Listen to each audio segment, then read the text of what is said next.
हम लोग कल ही पढ़ चुके हैं मोमेंटम के विषय में। इस मैटर को थोड़ा क्लियर करते हैं। मोमेंटम क्या है?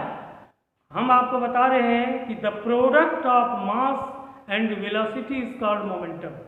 यानी कोई बॉडी है, उसमें मास है, मान लीजिए मास m है, वेलोसिटी v है, तो उसका मोमेंटम हो गया मास इंटू वेलोसिटी। मोमेंटम को p से डिनोट करते हैं, तो p इक्वल टू हुआ m into v। p equal to हो गया m इंटू v। m का यूनिट kg और v का यूनिट मीटर पर सेकेंड, तो ये मोमेंटम का यूनिट हुआ kg मीटर पर सेकेंड, ये SI यूनिट हुआ। ये मोमेंटम किस पर डिपेंड करता है? ये मोमेंटम दो चीज पर डिपेंड करता है, आपको बताए थे, एक मास और दूसरा वेलोसिटी। जैसे momentum equal to mass into velocity, mass ज़्यादा रहेगा मोमेंटम ज़्यादा होगा, मास कम रहेगा मोमेंटम कम होगा। वेलोसिटी के साथ ही बात है कि वेलोसिटी अगर बढ़ा देंगे तो मोमेंटम बढ़ जाएगा, वेलोसिटी घटा देंगे तो मोमेंटम घट जाएगा। वेलोसिटी जीरो कर दीजिएगा तो मोमेंटम भी जीरो हो जाएगा, जब जीरो से मल्टीप्लाई कीजिएगा तो वो जीरो हो जाएगा मोमेंटम। इसीलिए मोमेंटम दो चीज पर डिपेंड करता है, मास पर और वेलोसिटी पर। और यह एक वेक्टर क्वांटिटी है जिसके पास दोनों है, मैग्नीट्यूड है और it has magnitude as well as direction. So it is a vector quantity या वेक्टर क्वांटिटी है। जैसे आप देखें, ये karate player can break a pile of tiles और slab of ice with a single blow of his hand. How it is possible?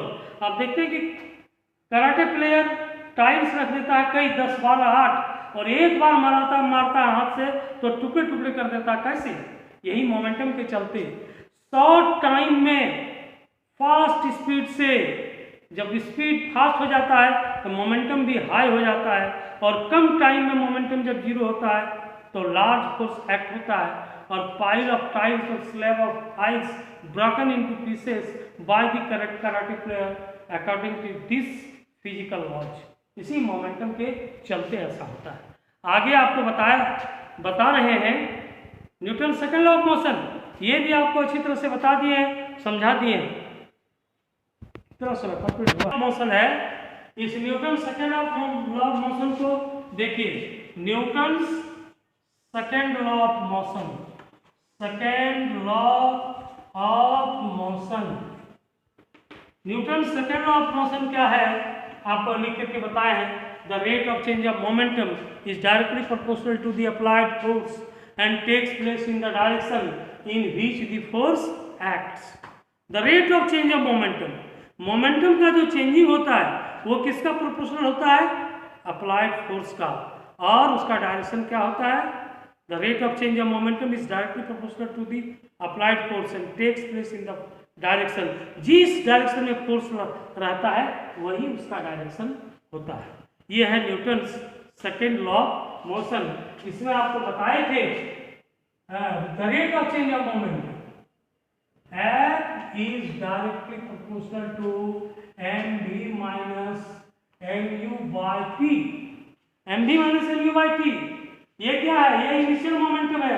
ये क्या है? फाइनल मोमेंटम है। तो चेंज इन मोमेंटम क्या हुआ?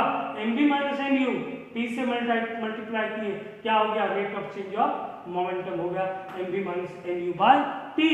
और इसको हम लोग क्या करते हैं, ये m को कॉमन लिए, v minus u by t हो गया। हम लोग जानते हैं कि v minus u by t equal to ये होता है, तो f इज प्रोपोर्शनल टू क्या हो गया? ma हो गया। ये प्रोपोर्शनल हटाएंगे, ये कांस्टेंट सटाएंगे, वेयर क्या है? वेयर k इज कांस्टेंट, और इसका वैल्यू क्या है? मतलब k इक्वल टू 1 है। जब k इक्वल टू 1 हो गया, f इक्वल टू क्या हुआ? m into a। Force equal to हो गया mass into acceleration. Force equal to हो गया मास इंटू एक्सीलरेशन। इसको ध्यान में रखना है आपको। अब ये जो force equal to mass into acceleration हुआ, इसको कई प्रकार से हम लोग समझ सकते हैं।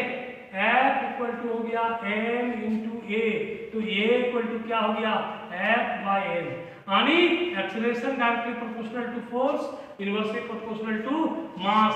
मास बढ़ा देंगे एक्सेलरेशन घट जाएगा, मास घटा देंगे एक्सेलरेशन बढ़ जाएगा। फोर्स बढ़ा देंगे एक्सेलरेशन बढ़ेगा, फोर्स घटा देंगे एक्सेलरेशन घट जाएगा। फोर्स को डबल करेंगे एक्सेलरेशन भी डबल हो जाएगा, फोर्स को हाफ करेंगे एक्सेलरेशन भी हाफ हो जाएगा। तो इस बात को ध्यान में रखना है। अब देखिए ये फोर्स जो है ये कैसा फिजिकल क्वांटिटी, ये भी वेक्टर क्वांटिटी है, which has both magnitude as well as direction, ये आप ध्यान में रखिएगा। तो ये F बराबर क्या हुआ, मान लिया जाए कहता है कि अगर 1 kg मास ले लिए और उस पर एक्सेलरेशन प्रोड्यूस हो जाए 1 मीटर पर सेकेंड, इसको 1 न्यूटन कहते हैं, यानी 1 न्यूटन इक्वल टू हो गया 1 kg metre per second square. अगर डिफाइन करने के लिए दे दे 1 न्यूटन, आप डिफाइन कर सकते हैं। If you apply, if we take a body of mass 1 kg and produces acceleration 1 meter per second square, then the force applied is said to be 1 newton। ये 1 Newton है, ये ध्यान दीजिए। अगर इसका वैल्यू नेगेटिव है इसका मतलब फोर्स और मूवमेंट अपोजिट डायरेक्शन में हो रहा है, अगर पॉजिटिव है तो एक ही डायरेक्शन में हो रहा है। तो ये जानने की बात थी, आज की बात यहीं तक, कल आपको फिर आगे की बात